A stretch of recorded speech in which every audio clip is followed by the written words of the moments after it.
All copyrighted music is removed where possible, and no copyright infringement is intended. What is going on, guys? It is the Sportsmaster here, coming at you with a WWE 2K14. This stuff has been the most popular on my channel, and I figured that I want to do something else. So this is a little different. I have never seen anybody do this before. I think this is something that I came up with, and this is going to be kind of like a double series, you can say. It's Jobber.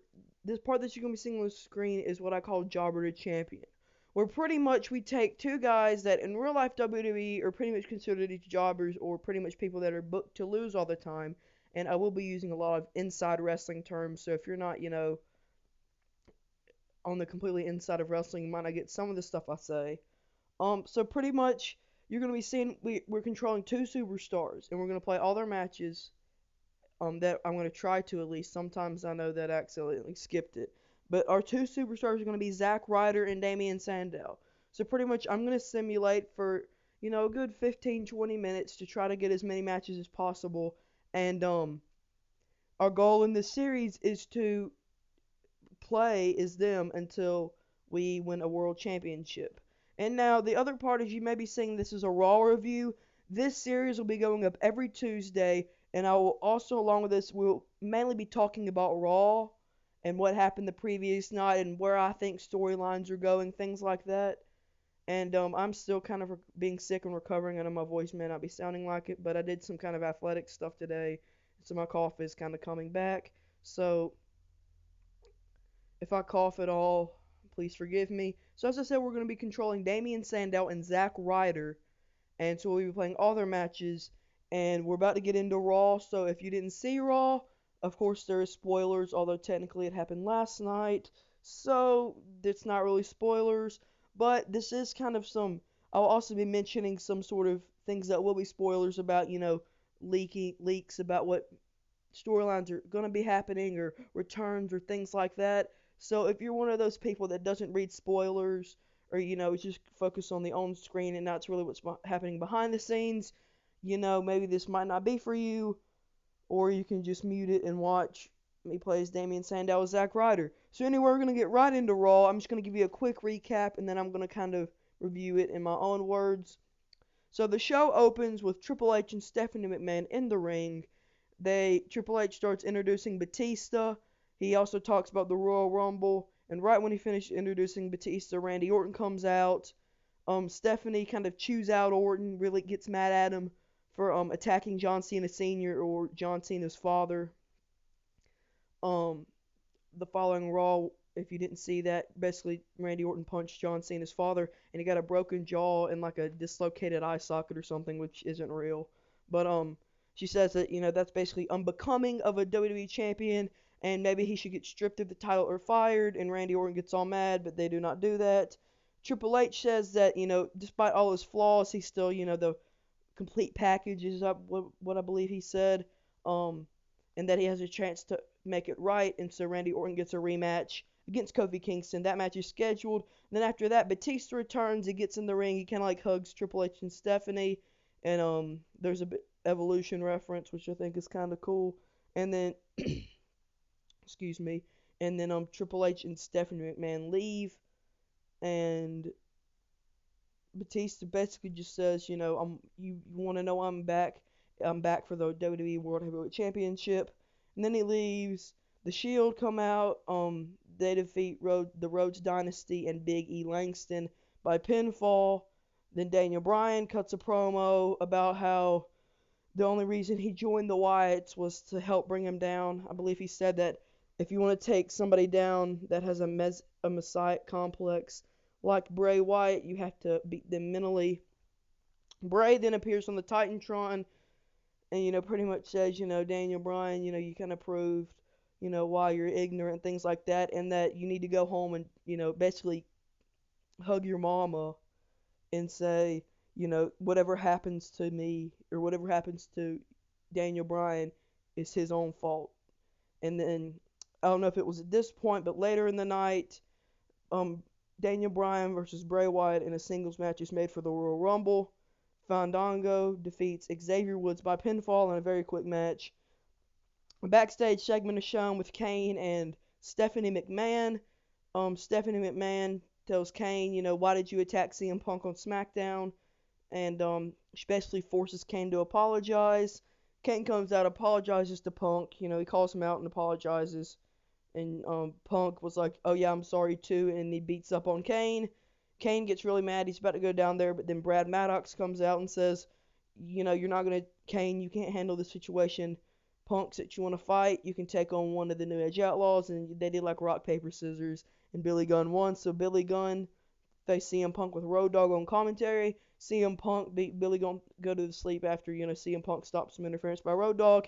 Kane then comes out and says, the Authority gave you a chance to win the WWE World Heavyweight Championship at WrestleMania by entering in the Royal Rumble, and since you're the best in the world, you can enter at number one. So CM Punk will be the number one entrant in this year's Royal Rumble, which I'll also be covering. Um, Alberto Del Rio defeats Rey Mysterio by submission. Let's see here. Big Show then comes out. They show Brock. They have a camera set up for John Cena to come in, and Brock Lesnar and Paul Heyman are shown coming in. Big Show then comes out and kind of mocks Paul Heyman's voice, which it was kind of funny. It didn't sound like Paul Heyman at all, but just the voice that Big Show made. I didn't know his voice could get that high, so I thought that was funny. But anyway, he calls out Brock Lesnar. Brock Lesnar comes out, and before he even gets to the ring, he leaves. And then Big Show, comes out, or Big Show just grabs the microphone and says, you come out here. I don't think you heard me. Come out here. And Brock Lesnar comes back out. They have a big stare down. Brock Lesnar then tries to double leg Big Show. Big Show kind of almost power bombs him, or just from a power bomb position slings him over the top rope. Excuse me, I'm sorry. And then Brock Lesnar pretty much just goes all mad. Luckily, he didn't scream, but he gets all mad and just pretty much destroys the announce table, throws a chair at Big Show, and then tries to throw a TV monitor, and then he just leaves. And basically says, see you at the Rumble. His little high pitched scream. Then the Funkadactyls beat AJ and Tamina by pinfall. I don't watch Divas matches, but I kind of like see what I kind of can like hear what happens and stuff. I normally just listen to them, but so Naomi pinned AJ, I think. And I think they did something earlier in the show where they had AJ is now the longest reigning WWE Divas champion of all time. They had a party and nobody came except Tamina, and AJ threw cake at Tamina. So I think they're gonna split up AJ and Tamina, but we can talk about that a little bit later. The Usos defeat Luke Harper and Eric Rowan. Kind of with an assist from Daniel Bryan. Daniel Bryan comes down and attacks Bray Wyatt, which distracts the Wyatts. And Uso rolls up a Wyatt, and they get the win. And then so the main event, Kofi Kingston versus Randy Orton, ends in disqualification. After the show, John Cena arriving to the building in a new T-shirt, and that's actually a pretty good looking T-shirt, to be honest. I actually like his T-shirt. I probably got a lot of flack for that in the comments, but I actually do like John Cena's T-shirt. And then Cena actually chases Randy Orton, showing more of a non-PG era side, chasing him and beating him up all the way until Randy Orton gets outside the parking lot, and he had like a driver set up and they left. John Cena then comes in and kind of taunts with the crowd, does his little hand emotion. Not that you can't see me, but whatever the other thing is. And then that's how Raw ends. So I'm going to go a little bit in depth about storylines. As you see, our first match, we do get defeated. So that's not going to do good for Damien Sandow's case. So let's just kind of go through this list again. And I'm going to give you my ideas or, thoughts or potential newsbreakers on storylines. The first thing is, Randy Orton and Batista, their little encounter. From what I've heard, and this is not like a leak source, but this is just everybody's guess, a lot of people are picking Batista to win the Royal Rumble and going and then facing Randy Orton at WrestleMania. So that might be a potential thing, a potential, match that WWE Creative might set up. One thing I also forgot to mention is that Batista actually after the Alberto Rey Mysterio match, Batista came out and Batista bombed Alberto Del Rio.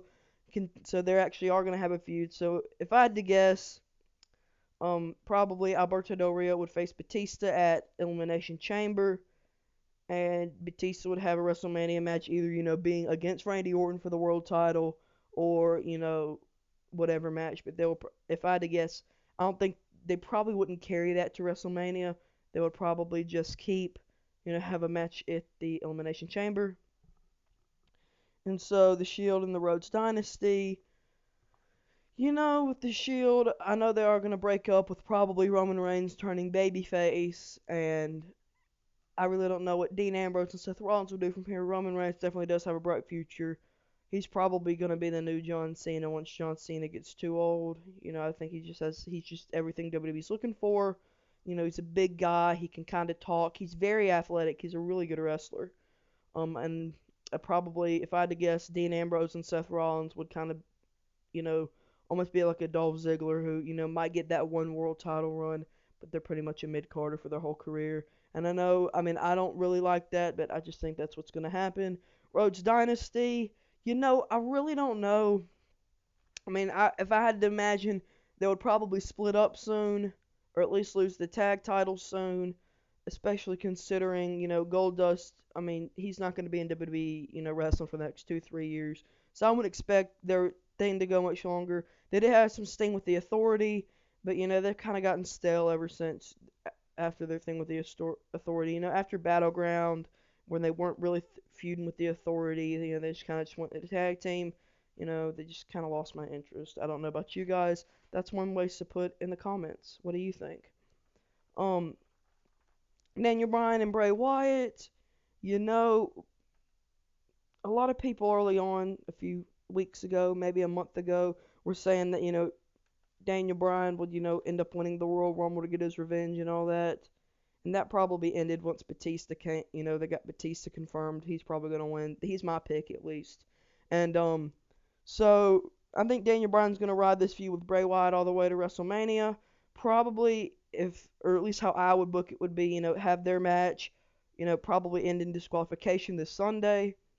Then something that I know WWE isn't going to do, but it would be kind of cool if they did, was have like an Elimination Chamber match where it's like the Wyatts versus Daniel Bryan and, maybe like the Usos.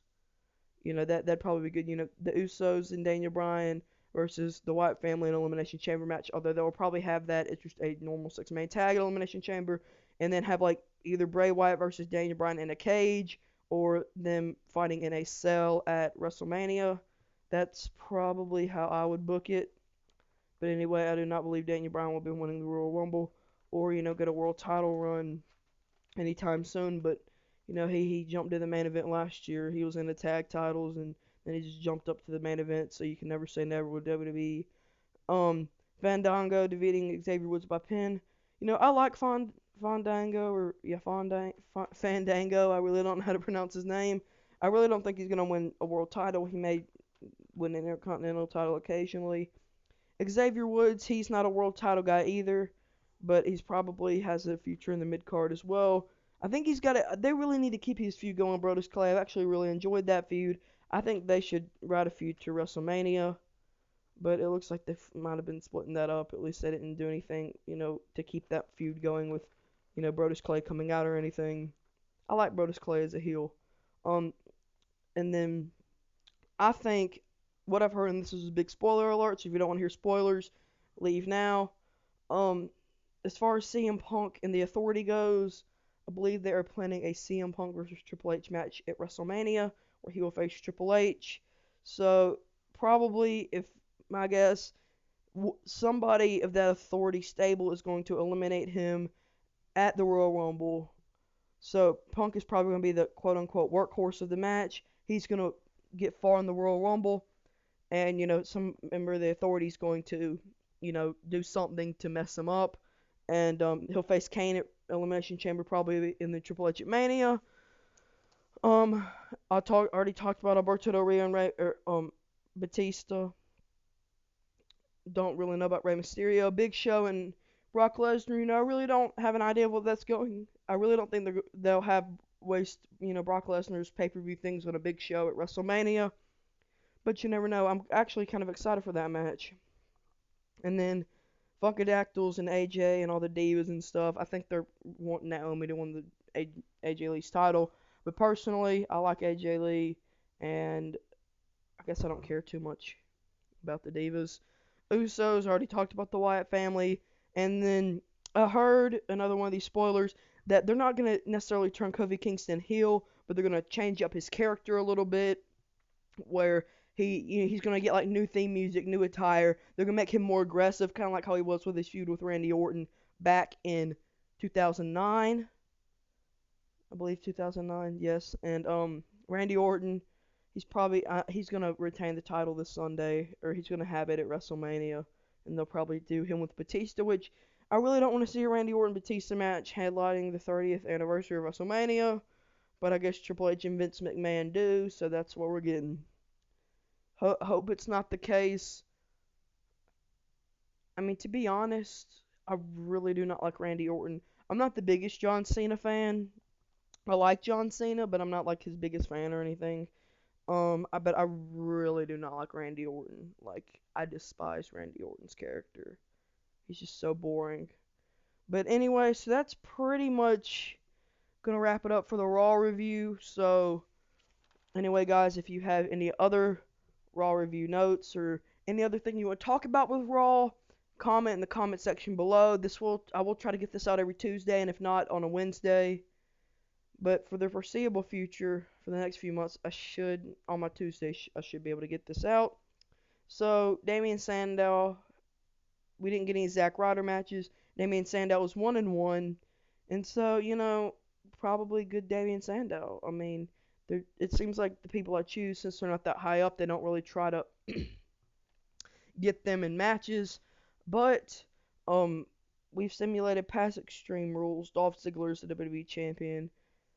So, yep, that's not really going to happen. So, anyway, guys, thank you for watching. As this video comes to a close, I would like to say that you might not get much content from me for Wednesday, Thursday, and Friday. You might get one Adam Masters video, but I'm going to be really busy. But I will have a bunch of Royal Rumble type content coming up, like Royal Rumble WWE Sim pay-per-views, and then I'll also have a prediction video. And next Monday, I'll come out with a recap video, because I'm going to pretty much get every pay-per-view with the WWE Network, and I'll probably buy the next two. So anyway, guys, thank you very much for watching. Make sure to like, comment, subscribe. My Twitter is linked down in the description below. Check back all my other videos. Sportsmaster out. Have a great day, guys. Peace.